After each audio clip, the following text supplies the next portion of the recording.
As the years unfold, your priorities shift. What once felt urgent, climbing ladders, meeting deadlines, chasing accolades, begins to fade into the distance. Instead, you crave calm. You hunger for conversations that feel like soft light, for moments that taste like stillness, for connections that honor the quiet wisdom you've gathered over decades. But not everyone deserves a place in this serene inner sanctum. There are 5 types of people, sometimes even family members, whose presence can erode your peace, chip away at your sense of self, and dim the glow of these golden years.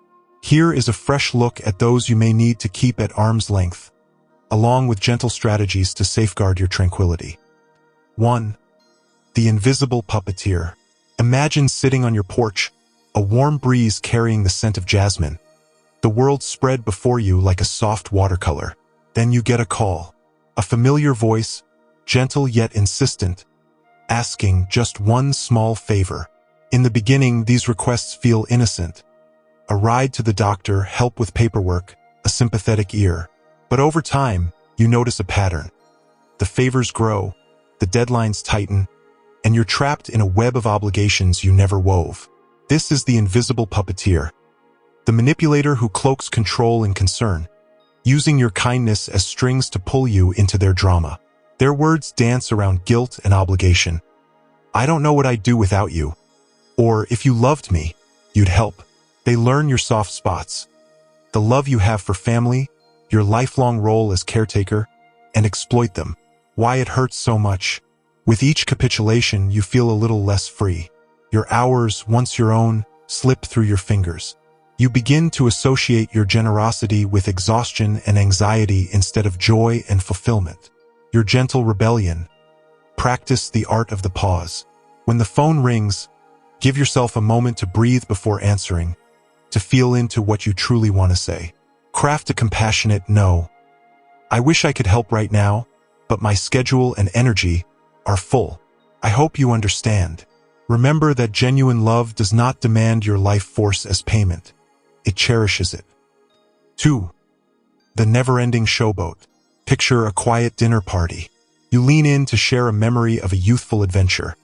How you voyaged across Europe on a shoestring, the train rides, the laughter under starry skies. Before the first word leaves your lips, the never-ending showboat pivots the spotlight. They recount their own exploits with grandiose flair, drowning out your tale with their booming narrative. The showboat thrives on center stage. Every conversation is an audition, every audience captive. They feast on attention and applause, leaving little room for anyone else's story. Over time, you feel invisible, as if your voice were a soft candle flame next to their blinding searchlight. Why it hurts so much. You've amassed a lifetime of stories, wisdom, and small miracles. To have them brushed aside, time and again, feels like erasure, a denial of the life you've built. Your gentle rebellion. Interrupt with intention. When conversation swirls away from you, pause the torrent with a calm, "May I finish?" Or, "I'd love to hear your thoughts right after I share mine." Use I statements. "I have something important I'd like to say." By staking your place at the table, you remind both yourself and others that your experiences matter just as much. 3. The relentless critic. Envision an afternoon at the local cafe, the clink of cups and hum of conversation around you. You sip your tea and smile, content. But then it comes, the critique, clipped and precise. Your outfit is not quite what you used to wear. Your hobby is a waste of time. Your retirement plan is questionable. The relentless critic lives to find fault, masking their judgment with veiled concern. I only say this because I care. These remarks feel like small cuts, each one leaving a mark on your confidence. Over time, they accumulate, and you find yourself second-guessing choices that once felt right. Why it hurts so much. You've weathered storms, losses, triumphs, reinventions. To have your path questioned at every turn is to deny the validity of your journey. Your gentle rebellion. Filter their feedback. Ask yourself, does this critique come from love or from their own fears? Respond with gratitude for any truly helpful insights, but let the rest dissolve. For example, thank you for your concern. I'm confident in the choices I've made. Then redirect. Tell me about what's bringing you joy these days. By refusing to be drawn into negativity, you starve the critic's appetite. 4. The eternal child. Imagine a relative who, burdened with mistakes, financial, emotional, or practical, flips to you for rescue. They have bills to pay, but no savings. They clash with neighbors, but offer no solutions. They accumulate one crisis after another, as though life were an unending game of chance. This is the eternal child, the irresponsible soul who shifts their burdens onto you, expecting you to bear what they should manage themselves. Your compassion propels you to step in.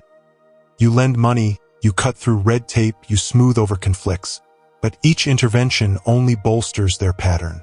Why it hurts so much? You want to help, but the cycle repeats. You see squandered potential, a chance at growth stifled. Meanwhile, your own resources, time, money, emotional space dwindle. Your gentle rebellion. Start with a boundary of role clarity. You can love without rescuing. Offer guidance rather than bailouts. I can't cover this bill, but I can help you create a budget or find resources.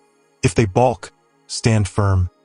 I care about you, and I need you to take responsibility for your choices.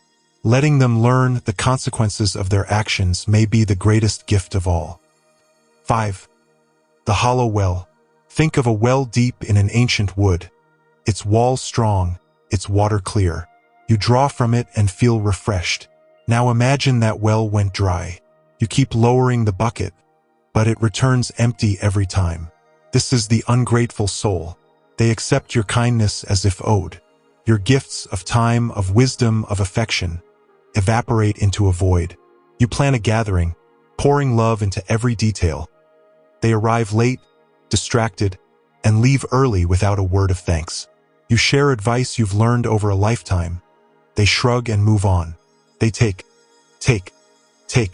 never pausing to refill your cup with a simple thank you, a gesture of warmth, or even recognition. Why it hurts so much? Generosity is an offering of self. When there's no echo of gratitude, you feel devalued, as if your heart's work has been for nothing. Your gentle rebellion.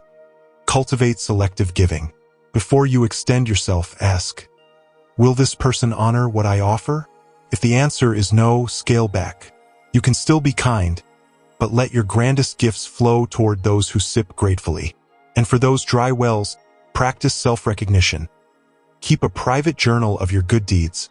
Savor each act of love you've given, regardless of its reception. Embracing your sanctuary. In the quieter chapters of life, the currency of your time, attention, and love becomes infinitely precious. Every interaction is a choice, a seed sown into your inner landscape.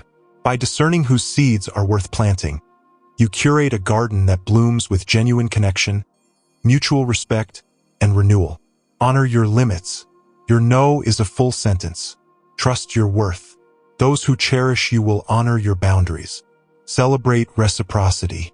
Seek relationships that flow both ways. Cultivate gratitude. Give to those who give back. And let your own heart fill with the joy of giving. As you stroll through these years, wrapped in the soft shawl of gained insight, remember that protecting your peace is not selfish. It's the truest act of self-love. And in doing so, you leave behind not only a legacy of kindness, but a clear, shining example of what it means to live in harmony with yourself. Your reflection. Take a moment now. Close your eyes. Feel your breath. What boundary feels most vital for you today? How might asserting it open space for the relationships that feed your soul? Share one intention in the comments below, or with a trusted friend, and let it be the first step toward a sanctuary that reflects the beauty of your journey. Hit that subscribe button and join us on a journey through the timeless wisdom of the older generation. Don't miss a single life-changing lesson.